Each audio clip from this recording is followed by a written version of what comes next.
Now, since we grow mostly tomatoes in here, we needed a way to support the plants. We decided to tie up aircraft cable over the whole length of the greenhouse, which allows us to string up the tomatoes right where it's needed. And so far it works pretty well. Actually, this was a very bad idea. Now let's take a look at what happened a couple weeks later. It took me way too long to realize that those horizontal framing members, which hold the aircraft cable, broke on multiple places.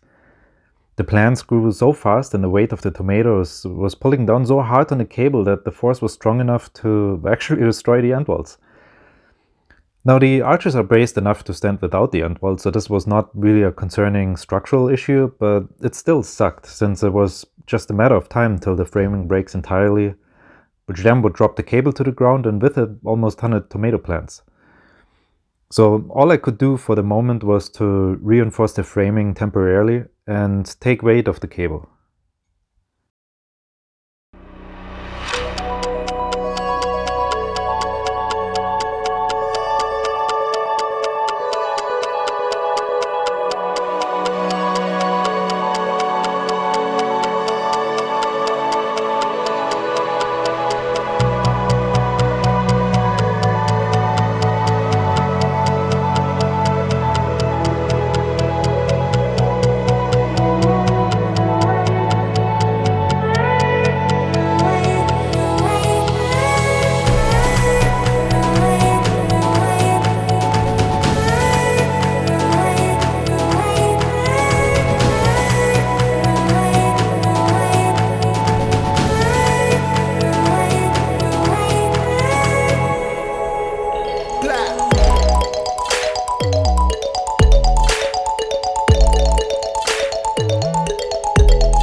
Now, after the harvest and after removing all those plants, it was finally time to deal with this properly, and I started by taking off all the cable.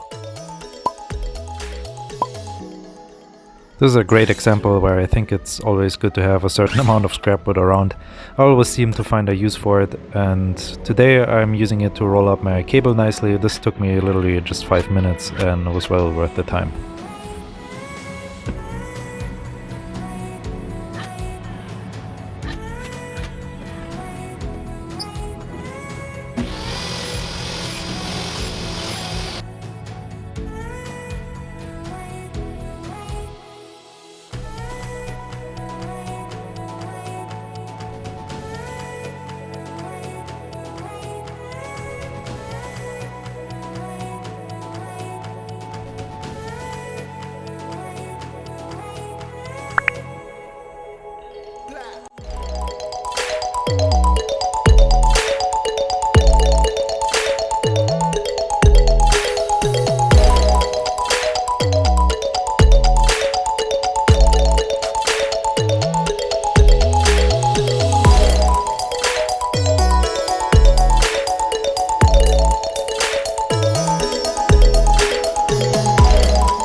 After cutting the replacement parts to length, I had exposed end grain without any varnish on it, and that is an absolute no-go.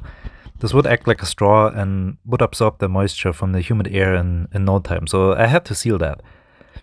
That day I was a little bit impatient and I didn't want to wait till multiple coats of varnish are dry, so I used paraffin wax, in this case a tea light, to seal that. You just rub the wax on it and hit it with a torch. Make sure you do this multiple times and then you're good to go. From here on, it was just a matter of reversing all the steps and putting everything back together. I have to say I'm a little bit embarrassed that I thought this could work with the steel cable. It's fixed now, so not the end of the world, but next year I have to do something different. Not sure yet how that's gonna look like, but I will think about that once the spring is around. Before I end this video, I thought I answer real quick a couple questions that came up the last couple months, and I actually wrote myself a couple notes so I don't forget anything. The first question would be, what species of wood did you use? And the answer to that is balsam fir. I used for pretty much everything balsam fir except the pressure treated beams at the bottom. And the reason for that is it's just one of the 3 species that is available to me that grow on our property. So all of the lumber is harvested from our own property.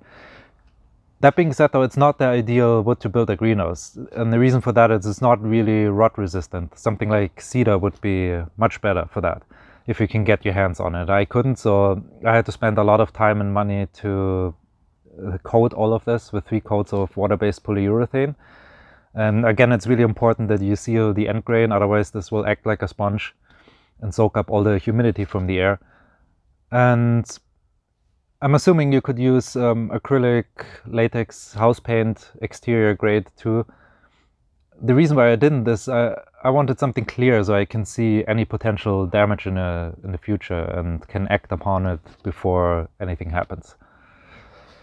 Another question was, what are the dimensions of the greenhouse? I guess I never mentioned in any video the dimensions, so here it is. The greenhouse is about 12.5 foot tall, it's 18 feet wide, and it's 39 feet long.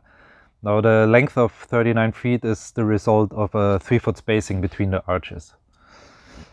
Another question I got asked is, why did you use the pilot screws for the foundation? And there's a really good reason for that, because we live in the climate zone 3, so it gets really cold here in the winter, and the frost can go up to 4 foot deep in the ground.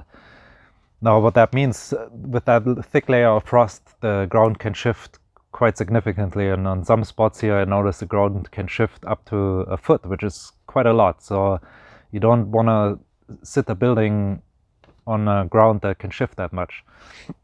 And that's where the pilot screws come in really handy, because they're, with the extension 6 foot long, that means the plate where all the weight of the building sits on is way below the frost line, and therefore it doesn't move. It's really important.